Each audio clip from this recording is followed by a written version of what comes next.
Hi friends, welcome back to our channel. இன்னைக்கு வந்து நம்ம சேனலில் வந்து ரொம்பவே ஒரு யூஸ்ஃபுல்லான வீடியோட தான் வந்திருக்கோம். இப்போ நீங்கள் வந்து நியூ மாமா இருக்கீங்கன்னா இந்த வீடியோ வந்து ஒரு செகண்ட் கூட ஸ்கிப் பண்ணாமல் பாருங்கள். ஏன்னா இந்த வீடியோ வந்து உங்களுக்கானது தான்.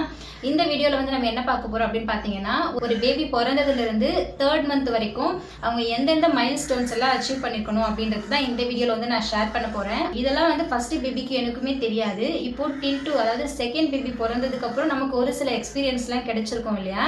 ஸோ அதை வச்சு நான் சர்ச் பண்ணி பார்த்தேன். டின்ட்டுக்கு வந்து பார்த்தீங்கன்னா 3rd மந்த் கம்ப்ளீட் ஆயிடுச்சு. 3 மந்த்ஸில் வந்து என்னென்ன மைல் ஸ்டோன் எல்லாம் இருக்குது அதெல்லாம் டின்ட்டு அச்சீவ் பண்ணிட்டானா அப்படின்றத வந்து இந்த வீடியோவில் நான் ஷேர் பண்ணுறேன். இப்போ உங்கள் பேபி வந்து 3rd மந்த் இல்லை 3rd மந்த்துக்குள்ளே இருக்காங்கன்னா கண்டிப்பாக இந்த வீடியோ வந்து உங்கள் பேபி கூட கனெக்ட் பண்ணிக்க முடியும்.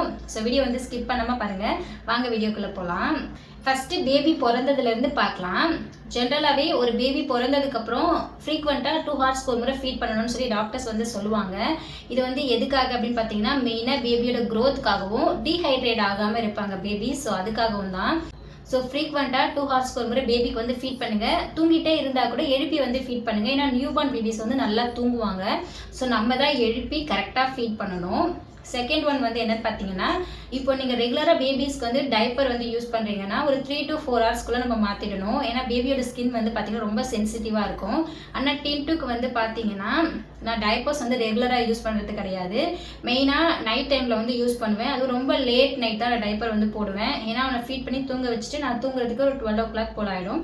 ஸோ அந்த டைமில் தான் நான் வந்து டைப்பரே யூஸ் பண்ணுவேன். ஸோ மார்னிங்கே வந்து ரிமூவ் பண்ணிடுவேன். ஸோ ரொம்ப ரெகுலராக யூஸ் பண்ணுறதில்ல. வெளியில் எங்கேயாவது போகணுன்னா யூஸ் பண்ணுவேன். ஸோ நீங்கள் ரெகுலராக யூஸ் பண்ணுறீங்க அப்படின்னும் போது 3 to 4 ஹவர்ஸ்க்குள்ளே வந்து சேஞ்ச் பண்ணிடுங்க. நான் வந்து டின்ட்டுக்கு காட்டன் கிளாத்ஸும் காட்டன் லங்கோடும் தான் யூஸ் பண்ணிட்டு இருக்கேன் டே டைமில். அதுக்கப்புறம் பேபியோட ஐசைட், அதாவது பேபியோட பார்வை திறன் வந்து பார்த்தீங்கன்னா ஒரு 20 to 30 சென்டிமீட்டர்ஸ் வரைக்கும் தான் அவங்களுக்கு வந்து விசிபிளாக எல்லாமே தெரியும். அதுக்கப்புறம் இருக்கிற டிஸ்டன்ஸ் எல்லாமே அவங்களுக்கு பிளர்ராக தான் தெரியும். ஸோ அவங்க கிட்ட போயிட்டு நம்ம பேசும்போது நம்மளை வந்து அவங்க ஈஸியாக அடையாளம் கண்டுபிடிச்சிக்குவாங்க. ஆனால் இதில் என்ன ஒரு விஷயம் இருக்குன்னா, நியூபார்ன் பேபிஸ்க்குலாம் இம்யூனிட்டி லெவல் வந்து ரொம்பவே கம்மியாக இருக்கும். டக்குன்னு இன்ஃபெக்ஷன் ஆகிடும். ஸோ எல்லாருமே கிட்ட போயிட்டு பேசுகிறத கண்டிப்பாக அவாய்ட் பண்ணணும். வேணும்னா பேரண்ட்ஸ் மட்டும் கிட்ட போயிட்டு பேசும்போது பேபி வந்து நம்மளை ஈஸியாக ஐடென்டிஃபை பண்ணுவாங்க. அதுக்கப்புறம் ஹியரிங் எபிலிட்டி, அதாவது கேட்கிற திறன் வந்து பார்த்தீங்கன்னா குழந்தைங்களுக்கு அப்போவே வந்து இருக்கும். அதாவது சின்ன குழந்தையிலேருந்தே வந்து பேபிஸ்க்கு வந்து ஹியரிங் எபிலிட்டி வந்து இருக்கும். ஒரு சில சவுண்ட்ஸ்லாம் கேட்கும்போது பேபிஸ் வந்து ஜர்க் ஆவாங்க. இப்போ டக்குன்னு மிக்ஸி போடுறோம், ஒரு குக்கர் சவுண்ட் வருது, இல்லைன்னா நம்மளே கொஞ்சம் சத்தமாக பேசுகிறோம் அப்படின்னும் போது கண்டிப்பாக குழந்தைங்க வந்து ஜர்க் ஆவாங்க. இப்படி கையும் காலும் தூக்கி போடும். ஸோ அந்த மாதிரி பண்ணணும். அந்த மாதிரி பண்ணாங்கன்னா அவங்களுக்கு வந்து அந்த சவுண்ட் வந்து கேட்குது அப்படின்றது வந்து தெரியும். அவங்களால திரும்பி வந்து பார்க்க முடியாது. ஏன்னு பார்த்தீங்கன்னா கழுத்தில் இருக்கிற நரம்பெல்லாம் அந்த அளவுக்கு நல்லா வளர்ந்து டெவலப் ஆகிருக்காது. ஸோ அவங்களால வந்து கண்ட்ரோலில் திரும்பியெல்லாம் பார்க்க முடியாது. பட் அந்த சவுண்டுக்கு வந்து அவங்க ரியாக்ட் பண்ணுவாங்க, ஜர்க் ஆவாங்க. அதுக்கப்புறம் இப்போ பெரியவங்கெல்லாம் வந்து கையை இப்படி ஈஸியாக மூவ் பண்ணுறோம் பார்த்தீங்களா, அந்த மாதிரி பேபிஸால் ஃப்ளோவாக வந்து மூவ் பண்ண முடியாது. ரொம்ப ஜர்க்கி மூமெண்ட்டாக தான் இருக்கும். நிறைய பேபிஸ் நீங்கள் பார்த்துருப்பீங்க. இப்போ டின்ட்டு வந்து பார்த்தீங்கன்னா நான் தூங்க வச்சுட்டு படுக்க வைக்கிறேன் அப்படின்னும் போது நான் ஸ்ட்ரைட்டாக படுக்க வச்சேன் அப்படின்னா கை ரெண்டுமே வந்து இப்படி ஜர்க் ஆவான், அப்படியே எழுந்துடுவான். ஸோ அந்த டைமில் நான் என்ன பண்ணுவேன்னு பார்த்தீங்கன்னா ஒரு சைடாக வந்து படுக்க வைப்பேன். நான் தூங்க வச்சுட்டு யார்கிட்ட கொடுத்தா கூட அம்மாவோ ஹஸ்பண்டோ ஒன் சைடாக தான் வந்து படுக்க வைப்பாங்க. ஸோ அவங்க வந்து ஜர்க் ஆக மாட்டாங்க. ஜர்க்கி மூமெண்ட்ஸில் வந்து எல்லா குழந்தைங்களும் பண்ணுவாங்கன்னு சொல்ல முடியாது. பட் ஒரு சில பேபிஸ் வந்து பண்ணுவாங்க. அதனால அவங்க தூக்கம் கூட கெடும். பேபி வந்து முகம் பார்த்து சிரிக்கணும்.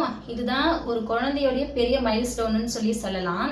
ஆக்சுவலி என்னோட பேபி வந்து எப்போ முகம் பார்த்து சிரிப்பாங்கன்னு சொல்லிட்டு நான் நிறைய பேர்கிட்ட கேட்டிருக்கேன். அம்மா கிட்ட, டின்ட்டுக்கு தண்ணி ஊற்ற வர ஆயா கிட்ட கூட நான் கேட்டிருக்கேன். 90 நாள் ஆகணும், அதாவது 3 மாதம் முழுசாக ஆகணுமா, அப்போ தான் வந்து முகம் பார்த்து குழந்தை சிரிக்கும் அப்படின்னு சொல்லி சொன்னாங்க. ஆனால் செகண்ட் மந்த் எண்ட் அப்பவே பார்த்தீங்கன்னா நம்ம ஃபேஸை வந்து பார்ப்பாங்க, ரியாக்ட் பண்ணுவாங்க. அது நம்மளால நல்லாவே கண்டுபிடிக்க முடியும். அவங்களே கேட்டாங்க, முகம் பார்க்குறாம்மா குழந்தை, அடிக்கடி குழந்தைகிட்ட முகத்தை பார்த்து பேசு அப்படின்னு சொன்னாங்க. ஸோ செகண்ட் மந்த் எண்டுக்குள்ளேயே பார்த்தீங்கன்னா டின்ட்டு வந்து முகம் பார்க்க ஆரம்பிச்சிட்டான். நான் ஏதாவது தலையை ஆட்டி ஆட்டி பேசினேன்னா ஸ்மைல் பண்ணுவான். ஸோ செகண்ட் மந்த் எண்ட் அப்போ பார்த்தீங்கன்னா மோஸ்ட் ஆஃப் த பேபிஸ் வந்து ஃபேஸை வந்து பார்ப்பாங்க. நம்ம தலையை ஆட்டி ஆட்டி பேசணுன்னா ஸ்மைல் பண்ணுவாங்க. ஸோ நீங்கள் அதை வந்து ட்ரை பண்ணி பாருங்கள். நீங்கள் எதுவுமே பண்ணாமல் குழந்தை சிரிக்கவே இல்லை, எதுவுமே பண்ணவே இல்லைன்னு சொல்லி குழந்தைய வந்து ப்ளேம் பண்ணக்கூடாது. நம்ம வந்து ஏதாவது பண்ணணும், ஏதாவது ரியாக்ட் பண்ணால் தான் அங்கேருந்து ஆப்போசிட் ரியாக்ஷன் வந்து வரும். இப்போ உங்கள் பேபிக்கு வந்து 2 months கம்ப்ளீட் ஆக போகுதுன்னா குழந்தையோட முகத்தை பார்த்து தலையை அசைச்சு பேசுங்க. ஸோ கண்டிப்பாக வந்து நம்ம கிட்ட வந்து கனெக்ட் ஆகிட்டு நம்மளை பார்ப்பாங்க. அதுக்கப்புறம் இந்த செகண்ட் மந்த் எண்டுக்குள்ளே பார்த்தீங்கன்னா இன்னொரு விஷயமும் வந்து பண்ணுவாங்க. அதாவது ஃபெமிலியரான ஆள், அதாவது நல்லா பழக்கப்பட்ட ஆளுங்களோட வாய்ஸ் வந்து அவங்க கரெக்டாக கண்டுபிடிப்பாங்க. அவங்க வந்து பார்த்து சிரிப்பாங்க, ஸ்மைல் பண்ணுவாங்க, அவங்க ஏதாவது பண்ணாங்கன்னா ரியாக்ட் பண்ணுவாங்க. அதுக்கப்புறம் ரொம்ப க்யூட்டான சவுண்ட்ஸ் எல்லாம் வந்து க்ரியேட் பண்ணுவாங்க. டின்ட்டு வந்து பேசுகிறான் அப்படின்னு சொல்லிட்டு நாங்கள் சொல்லுவோம். எவ்வளோ அழகாக பேசுகிறான் பாரு இவன் அப்படின்னு சொல்லிட்டு வீட்டில் சொல்லுவாங்க. நம்ம ஏதாவது பேசணும் அப்படின்னா ஆன்னு சொல்லிட்டு அவன் ஒரு மாதிரி அழகாக ஒரு க்யூட்டாக ஒரு சவுண்ட் வந்து கொடுப்பான். ஸோ இந்த சவுண்ட் வந்து க்ரியேட் பண்ணுவாங்க. நம்ம பேசும்போது அதுக்கு ரியாக்ட் பண்ணி அவங்க அந்த சவுண்ட் வந்து க்ரியேட் பண்ணுவாங்க. எல்லாமே பார்த்தீங்கன்னா செகண்ட் மந்த் கம்ப்ளீட் ஆனதுக்கப்புறம் தேர்ட் மந்த் ஸ்டார்டிங்கில் இல்லை செகண்ட் மந்த் எண்ட்லேயே வந்து பேபிஸ் வந்து பண்ணுவாங்க. நீங்கள் அவங்க கிட்ட போயிட்டு தலையை அசைச்சு நீங்கள் அவங்க எப்படி கூப்பிடுவீங்களோ, செல்லம், தங்கம் அந்த மாதிரிலாம் பேசுறீங்கல்ல, அந்த மாதிரி தலையை அசைச்சு பேசுனீங்கன்னா அவங்க வந்து அதுக்கு பதிலுக்கு சவுண்ட்ஸ் வந்து கிரியேட் பண்ணுவாங்க. நீங்கள் வந்து ட்ரை பண்ணி பாருங்க. அதுக்கப்புறம் தேர்ட் மந்த் வந்து ஸ்டார்ட் ஆகிட்டு ரன்னிங்கில் வந்து என்ன பண்ணுவாங்க அப்படின்னு பார்த்தீங்கன்னா, நம்ம ஏதாவது ஒரு ஆப்ஜெக்டை ஒரு பொருளை வந்து காட்டணும்னா ஃபர்ஸ்ட்லலாம் நம்ம காட்டுவோம், பார்த்துட்டு திரும்பிடுவாங்க. ஏன்னா அவங்க வந்து ஒரு இடத்துல வந்து பார்த்துட்டே இருப்பாங்கன்னு சொல்ல முடியாது, ஏன்னா சின்ன பேபி இல்லையா. பட் அந்த தேர்ட் மந்த் வந்து ரன்னிங்கில் வந்து பார்த்தீங்கன்னா ஒரு ஆப்ஜெக்ட் நம்ம காட்டுறோம்னா கொஞ்சம் ஹோல்ட் பண்ணி அதை உத்து பார்ப்பாங்க. அவங்க வந்து அவங்களோட ஐ சைட்டை வந்து அவங்க கண்ட்ரோல் பண்ணி ஒரு இடத்துல வந்து பார்ப்பாங்க. ஸோ இதை நீங்கள் வந்து இப்போ பார்க்கலாம். இப்போ ஏதாவது ஒரு டாய், கலர் டாய்ஸ்லாம் இப்போ நீங்கள் யூஸ் பண்ணலாம். இப்போவே குழந்தைக்கு என்ன தெரியும் அப்படின்னு நீங்கள் சொல்லலாம். பட் ஏதாவது கலர்ஃபுல்லான டாய்ஸ் இருக்குது, இந்த கிளிகிளிப்பெல்லாம் அதனால தான் நம்ம யூஸ் பண்ணுறது. அதில் சவுண்டும் வரும் ப்ளஸ் கலர்ஃபுல்லாக இருக்கும். அதனால தான் அந்த காலத்தில் பெரியவங்க வந்து குழந்தைக்கு வந்து கிளிகிளிப்பு வந்து கொடுக்குறது போல இருக்குது. நீங்கள் கிளிகிளிப்பே எடுத்துக்கோங்க, அதை நீங்கள் நல்லா அசைச்சிங்கன்னா அந்த சவுண்டுக்கு வந்து அவங்க நல்லா ஜர்க் ஆவாங்க, கையை காலை அசைப்பாங்க. அதே மாதிரி அந்த கிளிகிளிப்பை நீங்கள் எங்கே கொண்டு போகிறீங்களோ அவங்க அதை பார்ப்பாங்க. ஸோ அதுவும் வந்து one of the milestone தான். நீங்கள் இதை வந்து ட்ரை பண்ணி பாருங்கள், கண்டிப்பாக ஒர்க் ஆகும். நீங்கள் தான் ட்ரை பண்ணாதான் பேபி கிட்ட வந்து ரியாக்ஷன் வரும். ஸோ டின்ட்டு வந்து இப்போ எந்த ஒரு பொருளை காட்டினாலும் ஹோல்ட் பண்ணி பார்க்குறான், நம்ம ஃபேஸையுமே நல்லா உத்து பார்க்குறான். ஸோ அதெல்லாம் வந்து நீங்கள் நோட் பண்ணிங்கன்னா உங்களுக்கு தெரியும். ஒருவேளை இது வரைக்கும் நீங்கள் இதெல்லாம் நோட் பண்ணலன்னா இதெல்லாம் வந்து கொஞ்சம் வந்து வாட்ச் பண்ணுங்கள். அதுக்கப்புறம் ஒரு தேர்ட் மந்த்து கம்ப்ளீட் ஆகுது அப்படின்னும் போது அந்த டைமில் இன்னும் கூட ஒரு சில இம்ப்ரூவ்மெண்ட்ஸ்லாம் தெரியும். நல்லா சவுண்டாக வந்து சிரிப்பாங்க. இப்போ நம்ம தலையை அசைச்சு பேசும்போது ஸ்மைல் பண்ணுவாங்க, நல்லா வாயை திறந்து வந்து ஸ்மைல் பண்ணுவாங்க. இது வரைக்கும் அந்த மாதிரி தான் பண்ணியிருப்பாங்க. பட் அந்த தேர்ட் மந்த் கம்ப்ளீட் ஆகிற ஸ்டேஜில் வந்து பார்த்தீங்கன்னா நல்லா சத்தமாக சிரிப்பாங்க. ஸ்மைலை தாண்டி ஒரு லவுடாக வந்து லாஃப் பண்ணுவாங்க, அதாவது நல்லா சிரிப்பாங்க. அவங்க சிரிக்கும் போது நல்ல சவுண்ட் வரும். இப்போ ஆல்மோஸ்ட் டின்ட்டுக்கு வந்து 3 months கம்ப்ளீட் ஆகிடுச்சு. இப்போ ரீசெண்டாக ஒரு 1 week பார்த்தீங்கன்னா நான் எப்பவும் போல் தலையை அசைச்சு பேசினேன்னா அவன் வந்து நல்லா சத்தமாக சிரிக்கிறான். அது மட்டும் இல்லாமல் ஊன்னு சொல்லி சத்தம் கொடுத்து நல்லாவே பேசுகிறான். பட் அவன் பேசுகிறது வந்து என்னால் வந்து பேசி காட்ட முடியல. அவன் அவ்வளோ க்யூட்டாக வந்து பேசுவான். அந்த வாயை திறந்துக்கிட்டு கண்ணை வந்து முடிச்சு நம்மளை பார்த்துக்கிட்டு நல்லா வந்து ரியாக்ட் பண்ணுவாங்க. இது வந்து நீங்கள் பேசுனீங்கன்னா குழந்தை வந்து ரியாக்ட் பண்ணுவாங்க. நல்லா ஸ்மைல் பண்ணுறதுலேருந்து நல்லா சத்தமாக சிரிக்கிறது வரைக்கும் அவங்க இம்ப்ரூவ் ஆகிருப்பாங்க. நீங்கள் வந்து இதை ட்ரை பண்ணி பாருங்கள். அதுக்கப்புறம் நெக் வந்து ஓரளவுக்கு கண்ட்ரோலுக்கு வந்திருக்கும். ஃபுல்லாக கண்ட்ரோலுக்கு வந்திருக்குமான்னு கேட்டிங்கன்னா இல்லை. ஒரு தேர்ட் மந்த் எண்டப்போ நெக் வந்து, அதாவது குழந்தையோட கழுத்து வந்து ஒரு நல்லாவே வந்து கண்ட்ரோல் பண்ணுவாங்க. இருந்தாலும் 6 months வரைக்கும் நம்ம ஜாக்கிரதையாக தான் இருக்கணும். ஃபுல் கண்ட்ரோல் வந்து 6 months அப்போ தான் வரும். ஸோ தைரியமாக வந்து தூக்கலாம். அது வரைக்கும் கை வந்து நம்ம தலைக்கு வந்து சப்போர்ட் கொடுத்து தான் தூக்கணும். ரொம்ப ஸ்டார்டிங் ஸ்டேஜ்லலாம் நம்ம தூக்கும்போது தலைக்கு வந்து கை வச்சு சப்போர்ட் கொடுக்காம தூக்கணும்னா தலை வந்து இப்படி பின்னாடி எப்போ வேணாலும் போகிறதுக்கான சான்ஸ் இருக்குது. பட் இப்போ வந்து அது ரொம்ப கம்மி தான். இருந்தாலும் நம்ம ஏனத்தானோ அப்படின்னு சொல்லி தூக்கக்கூடாது. இப்போவும் கொஞ்சம் கண்ட்ரோல்டாக தான் நம்ம தூக்கணும். அதுக்கப்புறம் ஒரு முக்கியமான விஷயம் இது, பேபிஸ்க்கு வந்து பார்த்திங்கன்னா இந்த உச்சியில் நீங்கள் கை வச்சு பார்த்தாலும் இந்த பேக்கில் கை வச்சு பார்த்தாலும் ஒரு சாஃப்ட் ஸ்பாட் வந்து இருக்கும். எப்படின்னு பார்த்தீங்கன்னா இந்த இடம்லாம் வந்து ஸ்கல்லுன்னு சொல்லுவாங்கல்ல, இந்த மண்டை குழந்தைக்கு அங்கே வந்து நம்ம இங்கே எங்கே தொட்டாலும் நல்லா கல் மாதிரி இருக்கும். பட் இந்த உச்சியை தொட்டால் மட்டும் பார்த்தீங்கன்னா ரொம்ப சாஃப்டாக இருக்கும். அதனால தான் அந்த காலத்தில் பெரியவங்க வந்து குழந்தைக்கு வந்து தலையில் வந்து கை வைக்கக்கூடாது, குழந்தைக்கு வலிக்கும் அப்படின்னு சொல்லி சொல்லுவாங்க. பட் எல்லாத்துக்குமே ஒரு ரீசன் இருக்குது. இந்த பேக்கில் இருக்க இந்த ஓப்பன் வந்து பார்த்தீங்கன்னா 3 months கம்ப்ளீட் ஆனதுமே வந்து க்ளோஸ் ஆகிடும். ஆனால் இந்த இடத்துல இருக்கிற அந்த சாஃப்ட் ஸ்பாட் வந்து பார்த்தீங்கன்னா 1 year ஆகும்னு சொல்கிறாங்க. என்னோடய ஃபர்ஸ்ட் பேபி டுட்டுக்கும் பார்த்தீங்கன்னா நானும் ஹஸ்பண்டும் அதை வந்து வாட்ச் பண்ணிகிட்டே தான் வந்தோம். தொட்டு பார்ப்போம், லேஸாக தான் தொட்டு பார்க்கணும், ரொம்ப அழுத்தி தொடக்கூடாது, குழந்தைக்கு வந்து ரொம்ப அன்கம்ஃபர்டபுளாக இருக்கும். இப்போ டின்ட்டுக்கும் இருக்குது.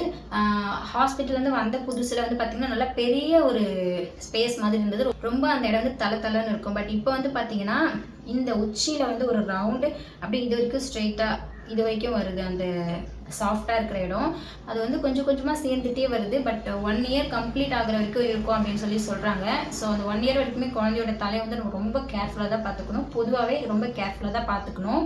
இருந்தாலும் நியூ பார்ன் பேபிஸ்க்கெலாம் இதெல்லாம் இருக்குன்றது நீங்கள் தெரிஞ்சுக்கிட்டு ஹேண்டில் பண்ணும்போது, நம்ம படுக்க வைக்கும்போது கூட ரொம்ப ஜென்டலாக படுக்க வைக்கணும். பெட்டில் படுக்க வைக்கலன்னா கூட பரவாயில்ல, கீழே படுக்க வைக்கிறோன்னா நல்ல காட்டன் கிளாத் வந்து ஒரு 2 சாரியாவது மடித்து போட்டு நம்ம மெத்துன்னு இருக்கிற மாதிரி பார்த்து சாஃப்டான சர்ஃபேஸில் வந்து படுக்க வச்சுக்கோங்க.